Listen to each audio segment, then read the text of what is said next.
to the issue of education, access to education, and the quality of education, agricultural development and creation of wealth, and employment creation.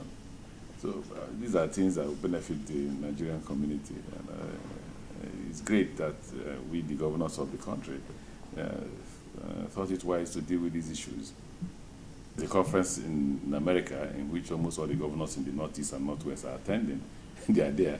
You can see that by the time we went halfway, Sokoto State governor left, Zamfara governor left, because we were all heading to America.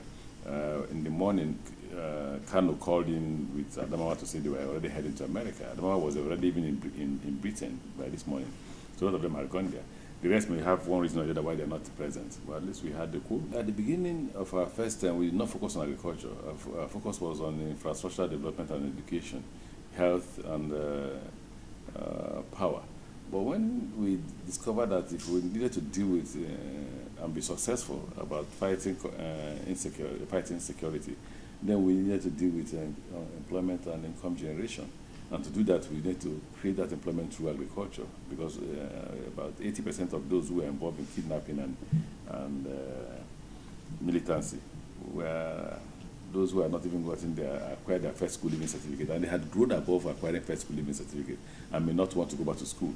So what we did was to create an opportunity for them to get involved in wealth creation. So now we have constructed about 3 or 4 farms. We revived Prison Palm. We're trying to revive the Delta Rubber farm. We have created the Songhai farm, 300 hectares. Then the banana farm, which is supposed to employ 4,000 workers. Then the fish farms that we have. So you can see that all that was done to enable us to create employment opportunities for our people and put wealth in their hand, or create income in their hand. The law is simple. If the law says you can't abuse it, you can't abuse it. I don't know why people are scared, but you see, you could protect more lives if you have the control of the state police. This is that the federal government is not able to fund the Nigerian police. Now each state will fund according to its ability, right?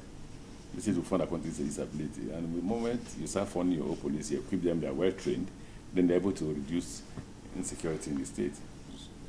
We initially said that I consider it a waste of time, but beyond that, I won't say anything else. I'm glad you enjoyed the events. I'm glad you said it's well organized. And when we finished the election, and I approached my colleagues on the other side who were pursuing an agenda that were not clear to us, and they remained adamant. And I didn't have a choice but to continue to make overtures to them for peace. We think that the poor people should be afforded the opportunity to be educated. For me, I believe that there should be free education from the primary to secondary level. At the university, I think you should pay something, but the government may have to subsidize it the way they're subsidizing fuel. But they need to have education at the basic level. That I think should be free. And I think it's free in most states. So the Lagos State governor told me that the education is free in Lagos between the primary and secondary school. He told me that just a few minutes ago. So how can he be running a program where in some section of Lagos people are not getting free education? I don't know. I'm not the governor of Cross River. So I don't know if he, as I said, I didn't say that every state is pursuing free education. I just said that most states in the country, we have free education at the primary and secondary school level. You should ask that question to the president. There are 2 persons you should ask that question. They are the INEC chairman and then the president. They must guarantee to us a free and fair education, free and fair election. That way they either eradicate or reduce completely this thing for violence. I'm not running for the governorship of Rivers State 2015, so I won't say if I'm not. But I'm saying that I pray that we have a free and fair election, and I pray that APC, and I believe APC will win, going by the performance we have made in the state. And after that, whoever wins should take up leadership. Is this the lawless country? In how many weeks or how many months? You can't achieve everything. We've proceeded from, look at what we did in Sokoto and look at how the impact it has had in the country. In Sokoto, we read the Riot Act of Corruption. We said the NMPs that 5 billion naira was missing. The Minister for Finance denied it, and a few weeks after, we discovered that I was right. We talked about the corruption in the NPC. A few weeks after, they found out again I was right. That should preoccupy you first before you talk about if we have achieved all that. At least we've achieved putting the information before the public. You should work hard. I graduated from university at the age of 22. I became a speaker at 30-something, I can't remember now, and I became a governor at 42. That was a good record, going by the military. During the First Republic, there were so many people who were either ministers or governors or anything at 20-something. I think it was the one that was 20-something when he became president. Spiff was 26 when he became governor of River State, so you see.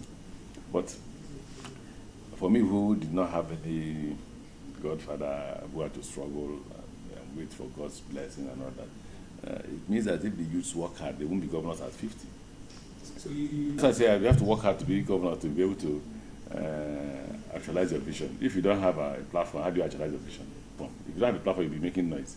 I think you have to have a platform, and that platform means that you have to work hard to run for an election.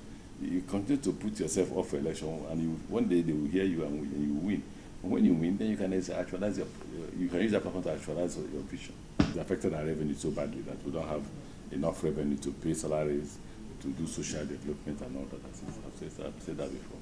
I'm not federal government to know that somebody opened an employment opportunity and employ people are not able to pay them. It's the president that can react to that.